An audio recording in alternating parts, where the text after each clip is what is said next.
هذا الشعر واستنتج الفكر بأبيات، وقامت هواجس توافد علياه من بعد ما جاني خبر واتصالات.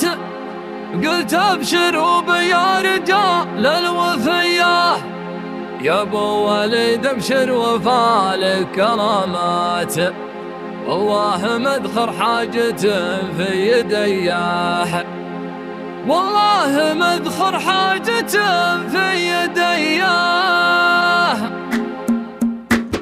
هذا الشعر واستنتج الفكر بأبيات، وقامت هواجس توافد عليا من بعد ما جاني خبر واتصالات. قلت ابشروا بيا رجال الوفية، يا ابو وليد ابشر وفالك كرامات، والله مذخر حاجته في يديه. انا عبيدك وفي كل الاوقات، وابشر بقاف يطرب السامعيه. يا مرحبا عد النجوم المطلات على الشباب والطيب والشادليه، باسم الرجال اللي تمد الجزيلات، عيال حامد كاسبه الاوليه، مستور وعياله رياجل وقفات مثل الحراره النادره الصيرميه.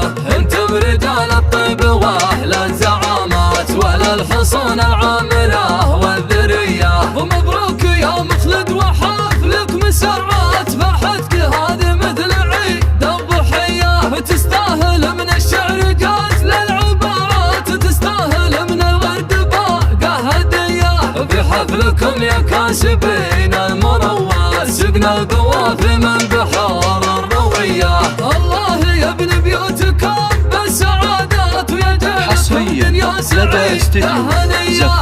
أحلى مسايا أحلى مسايا الاسم الأول في عالم الزفات والشيلة. حماية الخدان في فاية فات، واهل المذاهب والسلوم أحلى مسايا. يوم القبايل بين شر وعداوات، عدوكم ذات السهوم القوية. ويشهد على قولك ثقل الروايات، في درية المرمية أهل الحمية. جدانكم ردوا جيوش الوغارات، بالسيف والبندق وبالحضرمية. والنعم فيكم يا رجال المهمات، يا أهل اليدين اللي تمد العطية. وقبايل الحارث رجال العزيزات، والمدح فيهم ما هو بعنصرية. زبنا حصريا لدى استديو زفات أحلى مسايا أحلى مسايا الاسم الأول في عالم الزفات والشيلة. تتكرم الضيفان والنار